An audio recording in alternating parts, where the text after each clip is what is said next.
ನಮಸ್ಕಾರ. ಹಾಂಗ್ಕಾಂಗ್ ವಿರುದ್ಧ ಬಾಂಗ್ಲಾ ಗೆದ್ದ ಬಳಿಕ ಬದಲಾಯಿತು ಏಷ್ಯಾ ಕಪ್ನ ಸಂಪೂರ್ಣ ಪಾಯಿಂಟ್ಸ್ ಟೇಬಲ್. ಅಂಕಪಟ್ಟಿಯಲ್ಲಿ ಟೀಂ ಇಂಡಿಯಾಗಾಯಿತು ದೊಡ್ಡ ಲಾಭ. ಹೀಗಿದೆ ನೋಡಿ ಏಷ್ಯಾ ಕಪ್ನ ಹೊಸ ಪಾಯಿಂಟ್ಸ್ ಟೇಬಲ್. ಹಾಗಾದರೆ ಸುದ್ದಿಯ ಸಂಪೂರ್ಣ ಮಾಹಿತಿ ಏನು ಎನ್ನುವುದನ್ನ ಇವತ್ತಿನ ಈ ಒಂದು ವಿಡಿಯೋದಲ್ಲಿ ತಿಳಿಸ್ಕೊಡ್ತಾ ಹೋಗ್ತೀನಿ. ಆದ್ದರಿಂದ ದಯವಿಟ್ಟು ಈ ವಿಡಿಯೋವನ್ನ ಕೊನೆವರೆಗೂ ನೋಡಿ.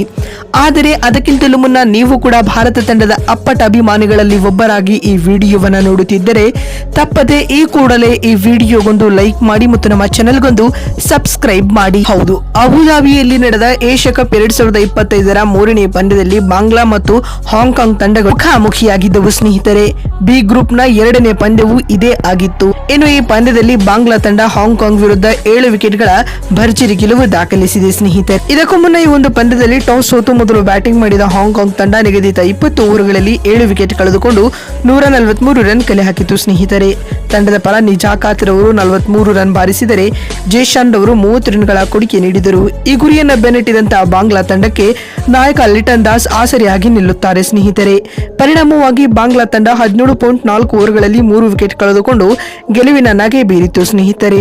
ತಂಡದ ಪರ ಕ್ಯಾಪ್ಟನ್ ಲಿಟನ್ ದಾಸ್ ರವರು 39 ಎಸೆತಗಳಿಂದ 59 ರನ್ಗಳ ಇನ್ನಿಂಗ್ಸ್ ಆಡಿದರೆ ತವೀದ್ ಹೃದಯ್ ರವರು ಅಜೇಯ 35 ರನ್ಗಳ ಕೊಡುಗೆ ನೀಡಿದರು ಸ್ನೇಹಿತರೆ.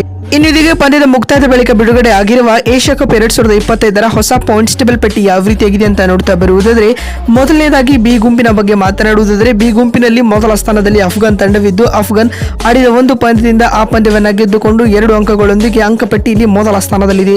ಇನ್ನು ದ್ವಿತೀಯ ಸ್ಥಾನದಲ್ಲಿ ಬಾಂಗ್ಲಾ ತಂಡವಿದ್ದು, ಬಾಂಗ್ಲಾ ಆಡಿದ ಒಂದು ಪಂದ್ಯದಿಂದ ಆ ಪಂದ್ಯವನ್ನು ಗೆದ್ದು 2 ಅಂಕಗಳನ್ನು ಸಂಪಾದಿಸಿಕೊಂಡು 2ನೇ ಸ್ಥಾನದಲ್ಲಿದೆ. 3ನೇ ಸ್ಥಾನದಲ್ಲಿ ಲಂಕಾ ತಂಡವಿದ್ದು, ಲಂಕಾ ಇಲ್ಲಿವರೆಗೂ ಯಾವುದೇ ಪಂದ್ಯಗಳನ್ನು ಆಡಿಲ್ಲ. ಮತ್ತು 4ನೇ ಹಾಗೂ ಕೊನೆಯ ಸ್ಥಾನದಲ್ಲಿ ಹಾಂಗ್ಕಾಂಗ್ ತಂಡವಿದ್ದು, ಹಾಂಗ್ಕಾಂಗ್ ತಂಡ ಆಡಿದ 2 ಪಂದ್ಯಗಳಿಂದ 2ರಲ್ಲಿಯೂ ಮುಗ್ಗರಿಸುವ ಮೂಲಕ ಸೂಪರ್ 4ನಿಂದಾಗಿ ಅಧಿಕೃತವಾಗಿ ಹೊರಬಿದ್ದಿದೆ ಸ್ನೇಹಿತರೆ. ಇನ್ನು ಎ ಗುಂಪಿನ ಬಗ್ಗೆ ಮಾತನಾಡುವುದಾದರೆ, ಎ ಗುಂಪಿನಲ್ಲಿ ಭಾರತ ಮೊದಲ ಸ್ಥಾನದಲ್ಲಿದ್ದು, ಇಂಡಿಯಾ ಆಡಿದ ಒಂದು ಪಂದ್ಯದಿಂದ 2 ಅಂಕಗಳನ್ನು ಪಡೆದುಕೊಂಡು ಪಾಸಿಟಿವ್ ನೆಟ್ ರನ್ನೇಟ್ನೊಂದಿಗೆ ಅಂಕಪಟ್ಟಿಯಲ್ಲಿ ಮೊದಲ ಸ್ಥಾನದಲ್ಲಿದೆ. ಇನ್ನು ದ್ವಿತೀಯ ಸ್ಥಾನದಲ್ಲಿ ಹಾಗೂ ತೃತೀಯ ಸ್ಥಾನದಲ್ಲಿ ಒಮಾನ್ ಮತ್ತು ಪಾಕ್ ತಂಡಗಳಿದ್ದು, ಈ ತಂಡಗಳು ಇಲ್ಲಿವರೆಗೂ ಯಾವುದೇ ಪಂದ್ಯಗಳನ್ನು ಆಡಿಲ್ಲ.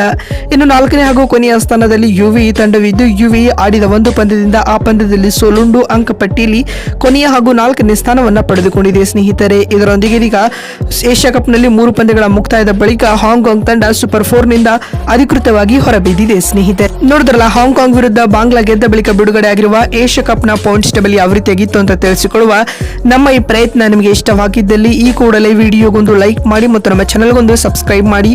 ನಮಸ್ಕಾರ.